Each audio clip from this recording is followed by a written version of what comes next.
우리 새 예배당에 하나님의 은혜가 가득하기를 소망합니다.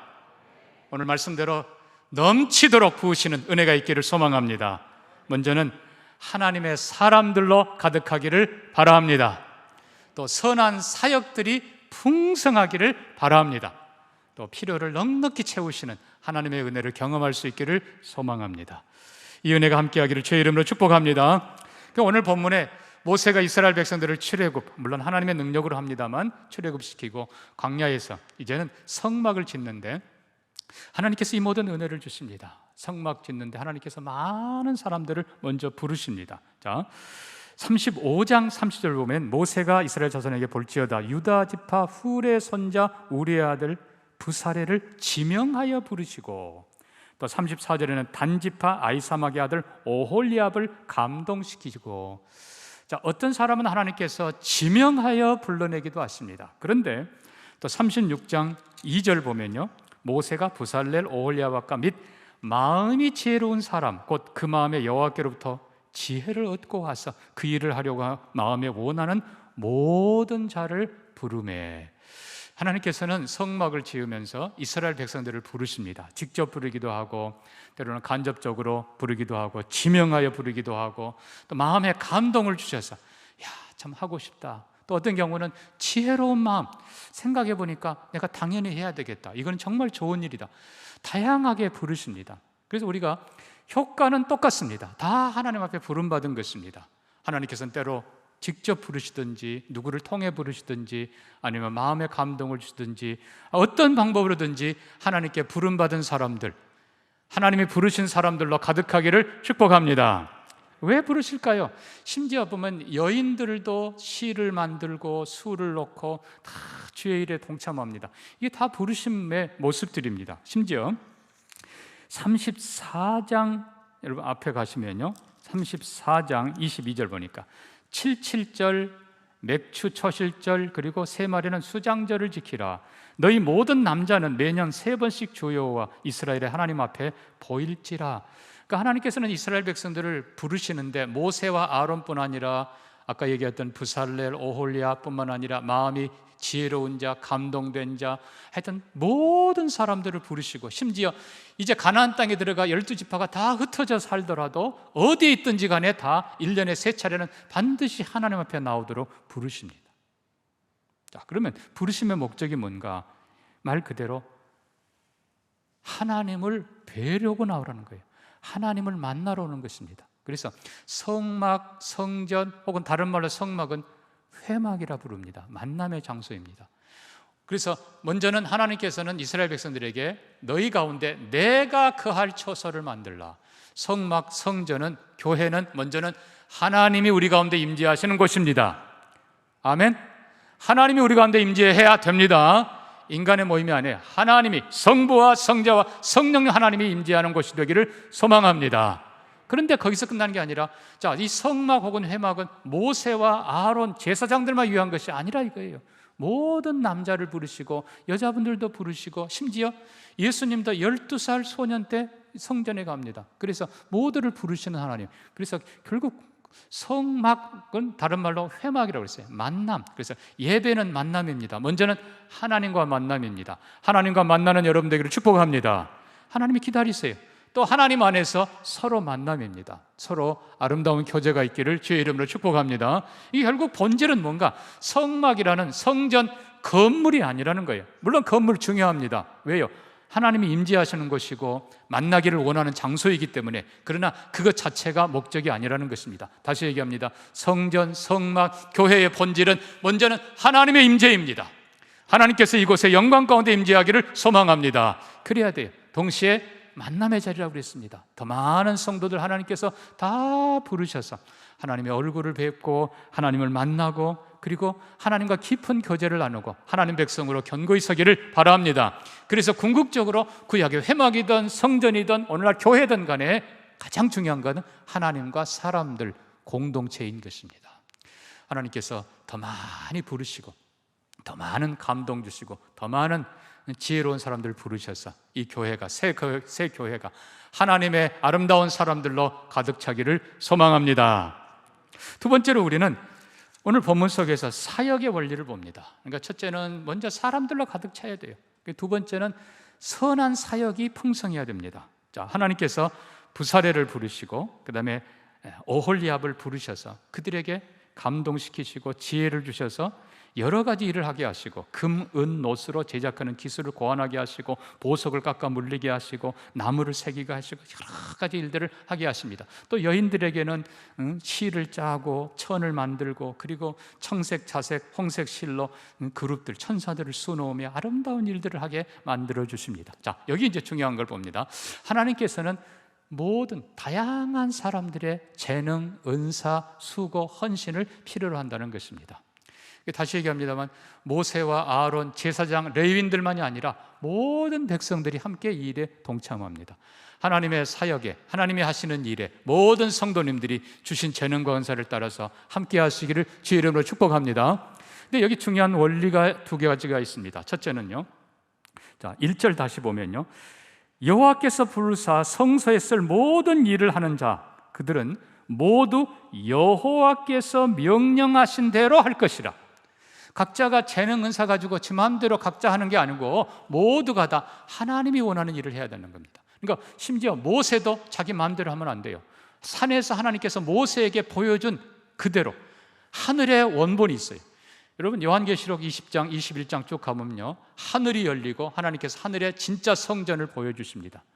나중에 우리가 그곳에 들어갈 것입니다. 그것을 본따서 이 땅에 그대로 만들라고 모세에게 가르치신 것이 땅에 있는 성막 그리고 나중에 확장된 성전인 것입니다. 자, 중요한 것은 어느 누구도 자기 마음대로 해서는 안 됩니다. 하나님이 원하시는 일을 하는 우리가 되기를 바랍니다. 자기가 하는 일 아무리 열심히 해도 하나님 뜻과 같지 않으면 아무 소용없어요. 오히려 그건 낭비예요. 오히려 주의 일을 망치는 거예요.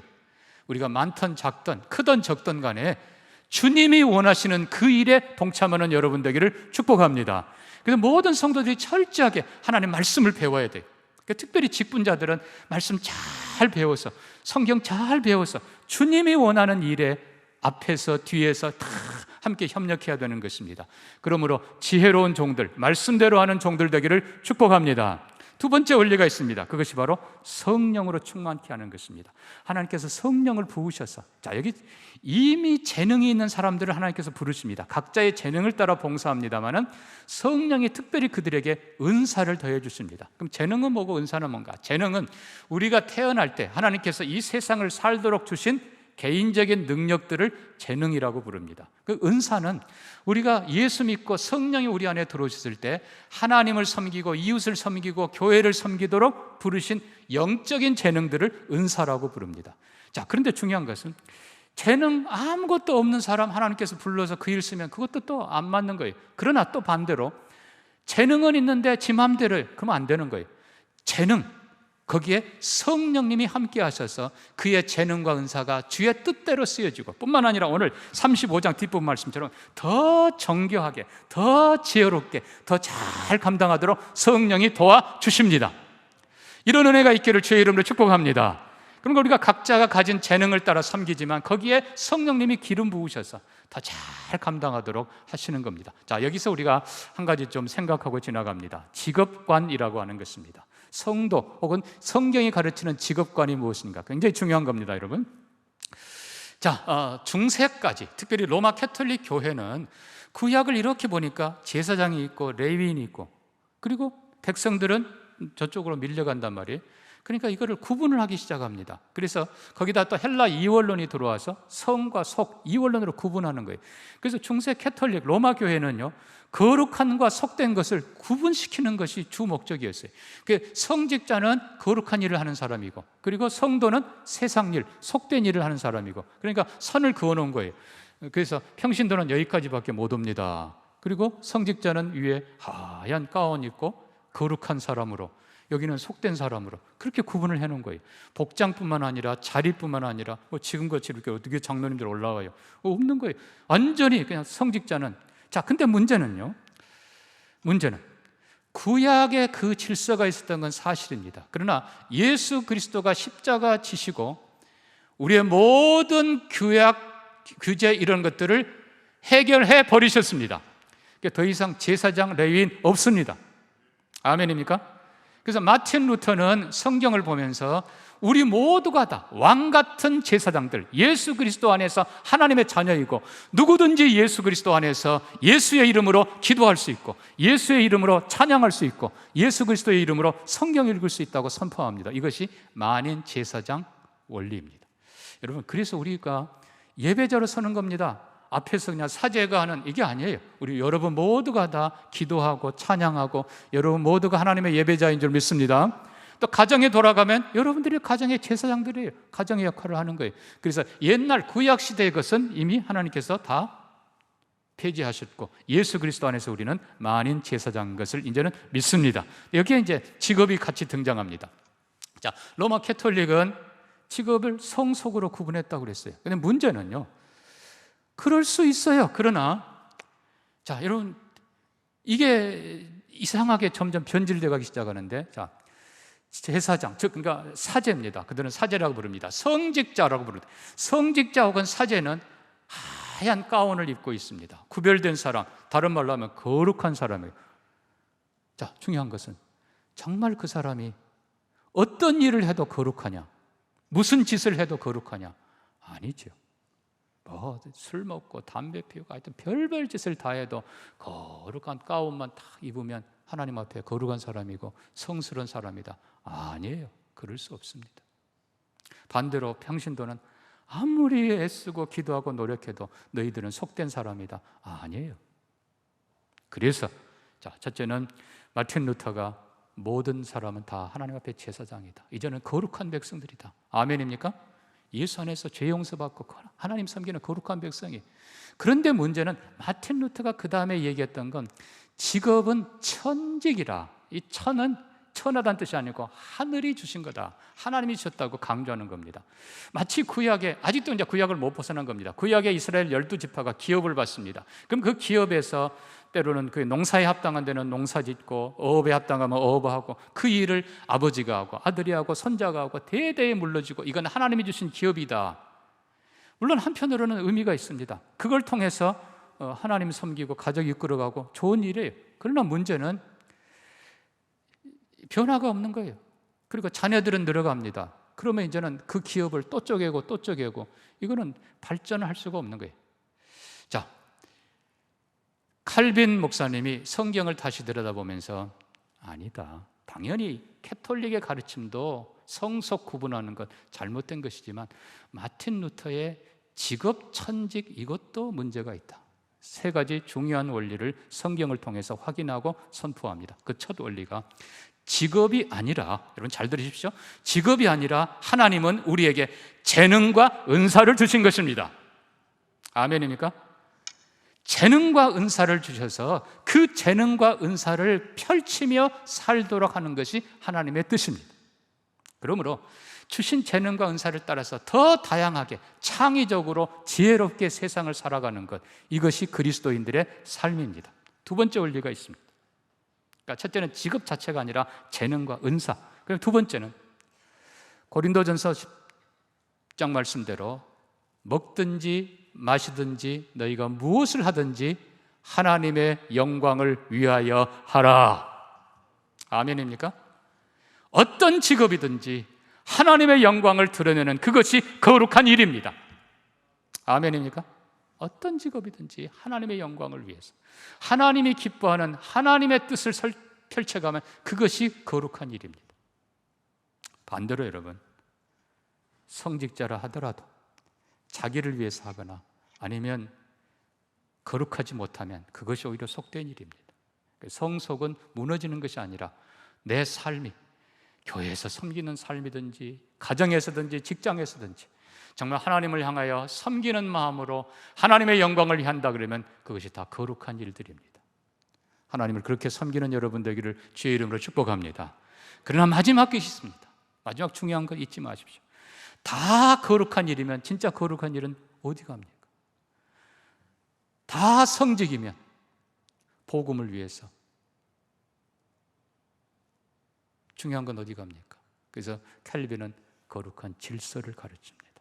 사랑하는 성도 여러분, 질서를 따라서 하나님께서 교회에서 특별히 사역자로 부르시면 존중해야 됩니다. 예, 똑같은 제사장들이지만 말씀 때문에 존중하고, 교회의 그 중요한 책임 때문에 존중하고, 가정에서도 마찬가지예요. 다 똑같은 인격자예요. 아버지도 아들도 어떻게 보면 투표권 하나씩이에요. 똑같아요. 그렇다고 자녀가 아빠하고 나하고 동급 그러면 안 되잖아요. 인격은 같습니다. 그러나 거룩한 질서가 있습니다.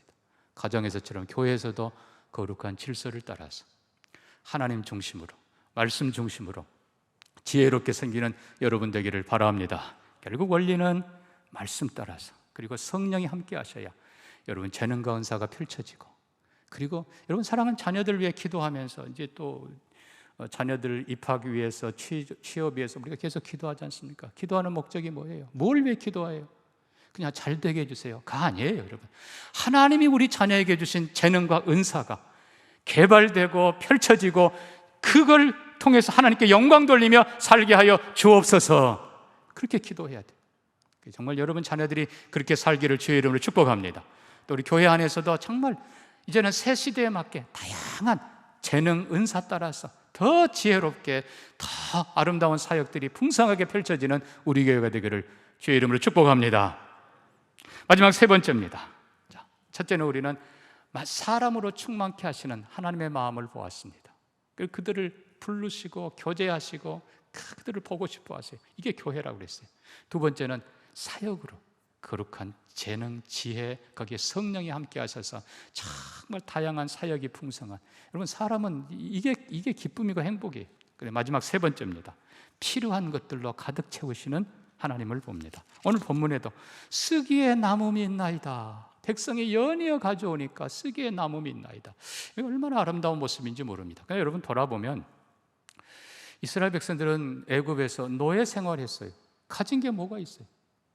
그들은 노예에서 해방됐습니다만 어떻게 보면 고생만 죽으라고 했지 빈손이에요. 그러나 성경은요, 출애굽기 12장은 말 그대로 출애굽장입니다. 12장. 출애굽기 12장 36절에 이렇게 말씀합니다. 여호와께서 이스라엘 백성에게 은혜를 입히게 하셔서 그들이 애굽 사람들에게 출애굽할 때 요청하게 하고, 애굽 사람들은 구하는 대로 다 주게 하셨더라. 하나님께서 애굽 사람들의 마음을 감동시키셔서 아들 장자가 죽어갑니다. 뭐 얼마나 충격적이고 얼마나 두렵습니까?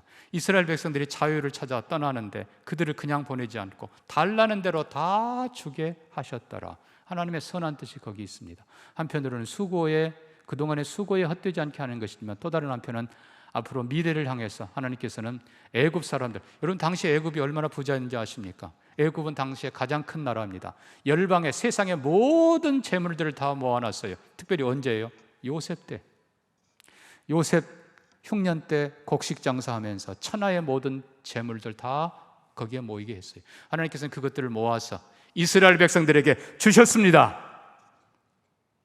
아멘이 별로 없네. 여러분 다 애굽으로 모으게 하사 주의 백성들에게 주신 겁니다. 솔직히 이스라엘 백성들이 언제 금이 있고 은이 있고 보석이 있겠어요? 희한하게도 하나님께서 애굽 사람들 딴 데서 긁어 모아놓은 것들 다 주게 하세요. 이게 하나님의 뜻입니다. 분명히 하나님은 말씀합니다. 수고하고 애쓴 사람들, 그들을 통해서 하나님께서 모으게 하시지만 하나님이 기뻐하는 사람들에게 주시니라. 여러분에게도 하나님께서 넉넉하게 주시기를 축복합니다. 자, 그래서 이스라엘 백성들은 한편으로는 구원의 감격이지만 또 한편으로는 너무나 귀한 것들을 하나님이 주셨다고 생각하고 성막을 지을 때 아낌없이 주 앞에 올려드립니다. 모든 사람들이 올려드리고, 여인들은 천을 짜고 실을 만들고 술을 넣고, 하여튼 모두가 다 하나님 앞에 기쁘게 올려드립니다. 자, 우리가 한 가지 더 여기서 기억해야 될 것이 있습니다. 사랑하는 성도 여러분, 이 드림에 대해서 특별히 고린도후서 8장과 9장을 여러분 잘 보시기를 바랍니다. 고린도후서 8장과 9장에 우선 8장 1절 보면 이렇게 되어 있습니다. 형제들아, 특별히 고린도 교회를 향해 하는 말입니다. 여러분, 고린도 교회는 부요한 교회입니다. 그리고 평화로운 교회입니다. 부요한 고린도 교회는 너무나 인색했습니다. 그러나 인색한 고린도 교회를 향해서 너희가 마케도냐 교회를 본받으라. 마케도냐 교회, 데살로니가 교회와 그리고 빌립보 교회는 가난한 교회였습니다. 거기다가 엄청난 환난과 시련을 겪었던 교회입니다. 그러나 정반대로 부요한 고린도 교회는 인색하기 짝이 없었지만 궁핍하고 환란에 있던 이 마케도니아 교회들은 기쁨이 가득했고 은혜가 가득했고, 그리고 예루살렘 성도들을 돕기 위해서 힘을 다해 그들은 헌금했습니다. 그거를 지금 사도 바울이 얘기하고 있는 겁니다. 근데 성경은요, 거기에 이 은혜라고 표현하고 있습니다. 은혜, 헬라어로 카리스라는 단어입니다. 여러분, 이 카리스라고 하는 이 단어는 은혜라는 단어인데, 우리는 그동안에 너무 한편만 알고 있었습니다. 한편이 뭔가, 은혜라는 말의 원래 뜻은 자격 없는 자에게 주시는 하나님의 특별한 사랑, 특별한 호의, 그게 은혜라는 뜻입니다. 우리는 하나님의 은혜로 구원받았습니다. 하나님의 은혜로 여기까지 왔습니다. 피동적인 것, 그것이 한편 강조되는 것이 은혜인 것 맞아요. 그러나 여러분, 고린도후서 8장과 9장을 다시 보십시오. 은혜의 능동적인 면을 강조하고 있습니다. 구원받은 것이 은혜고, 사랑받은 것이 은혜고, 축복받은 것이 은혜입니다. 그러나 그보다 더 많이 쓰여지고 있는 은혜라는 뜻은 드릴 수 있는 것이 은혜입니다. 감사할 줄 아는 것이 은혜입니다. 기도할 줄 아는 것이 은혜입니다.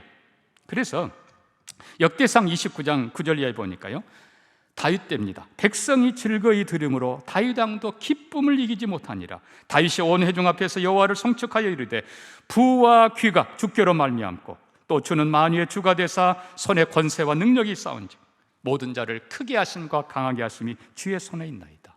나와 내 백성이 무엇이간데 이처럼 즐거운 마음으로 드릴 힘이 있었나이까. 모든 것이 주께로 말미암아 싸우니 우리가 주의 손에서 받은 것으로 주께 드릴 뿐이니이다. 여러분, 다윗의 고백을 보십시오. 드리면서 기뻐하는 것, 즐거워하는 것, 드릴 힘, 이게 바로 진짜 은혜라는 것입니다. 사랑하는 성도 여러분, 그래서 은혜라는 말은 피동적으로만 써서는 안 됩니다. 물론 우리는 구원받았고 지금까지 하나님의 은혜로 살았습니다. 그러나 이제는 능동적인 은혜가 있기를 주의 이름으로 축복합니다. 주님, 내가 이렇게 할 수 있나이다. 감사. 내가 환난 중에서도 기뻐할 수 있어 감사, 기도할 수 있어 감사, 드릴 수 있어 감사, 감당할 수 있어 감사. 능동적인 감사가 여러분에게 가득하기를 주의 이름으로 축복합니다. 결국은요, 최고의 복이 여러분 뭔지 아십니까? 주님이 써주시는 것입니다. 주님이 써주시는 것, 구원하실 뿐만 아니라 주님이 써주시는 것. 만약에 우리가 하나님께 뭘 드렸는데 필요 없어, 너는 필요 없어, 여러분, 이보다 비참한 게 어디 있습니까? 실제로 어떤 글을 읽다 보니까 어떤 50대 초반의 여자분이 자살을 몇 번 시도를 했어요. 내용인적. 그 남편 의사예요. 남편 의사 되고 그리고 병원 짓고 여기까지 오는데 아내가 헌신적으로 수고했어요. 근데 살만했는데 어느 날 부부가 부부싸움 하면서 남편이 말합니다. 당신이 이제 소용없어, 이제 필요 없어. 이 말이 아내 속에 가슴에 비수가 되어서 꼽히면서 내가 이제 필요 없어, 나는 필요 없는 사람인가, 나는 없어야 될 사람인가. 사랑하는 성도 여러분, 이보다 비참한 게 어디 있어요? 반대로 정말 최고의 은혜는 내가 너를 써주리라, 내가 너를 들었으리라, 내가 너와 함께하리라. 여러분, 이것이 최고의 은혜입니다. 이 세상에 가장 똑똑한 사람이 아니고 너를 써주리라, 내가 내 아들을 써주리라, 내가 내 물질을 써주리라. 여러분, 하나님이 쓰시지 않으면 보리떡이 아무리 많아 있어도 그냥 그걸로 끝이에요. 그러나 주님이 쓰시면 오병이어의 기적을 이루십니다. 수많은 나귀들이 있지만 주님이 쓰신다는 그 나귀는 존귀한 나귀가 되는 거예요. 사랑하는 성도 여러분, 최고의 축복은 주님이 쓰시는 것입니다. 여러분, 자녀를 위해서 기도할 때도 하나님, 우리 아이를 써주십시오. 아멘입니까? 하나님, 이 물질 주의 것입니다. 써주십시오. 내 시간 써주십시오. 나를 써주십시오. 이게 진짜 은혜예요. 그래서 고린도 교회처럼 풍족하지만 인색한 교회가 아니라 그런 교회는 하나님께서 기뻐할 리가 없죠. 그러나 빌립보 교회처럼, 데살로니가 교회처럼 환난과 궁핍 속에서도 이겨내는 은혜, 감당하는 은혜, 더 큰 역사를 이루는 능동적인 은혜가 우리의 삶 가운데, 우리 교회 가운데 풍성하기를 주의 이름으로 축복합니다. 말씀 기억하면서 같이 기도합니다. 여러분, 우리 교회 세 가지가 풍성하기를 원합니다. 첫째는 누가 뭐라 해도 사람입니다. 하나님이 원하시는 건 사람들입니다. 부르신 사람들로 가득한 교회 되게 하여 주옵소서. 기도하시고, 두 번째는 사역입니다. 하나님께서 재능과 은사를 더하셔서 말씀 따라 성령의 은혜로 더 풍성하고 아름다운 사역이 풍성히 펼쳐지는 우리 교회 되게 하여 주옵소서. 그리고 세 번째는 필요한 것들 넉넉히 채우셔서 하나님의 은혜가, 주시는 은혜도 넉넉하지만 드림과 헌신을, 물질을 드리고 시간을 드리고 자신을 드리고 주님이 쓰시는 축복의 역사가 펼쳐지게 해 주옵소서. 우리 같이 한번 기도합니다. 하나님 아버지, 새 예배당에 주님이 부르신 사람들로, 지혜로운 사람들로, 감동된 자들로, 하나님을 사랑하는 자들로 가득 채워 주시옵소서. 아버지, 또한 구합니다. 우리가 그냥 왔다만 가는 것이 아니라 주신 재능과 은사를 따라서 지혜롭게 섬기게 하시고 하나님 정말 풍성한 사역들이 펼쳐지도록 복 주시기를 원합니다.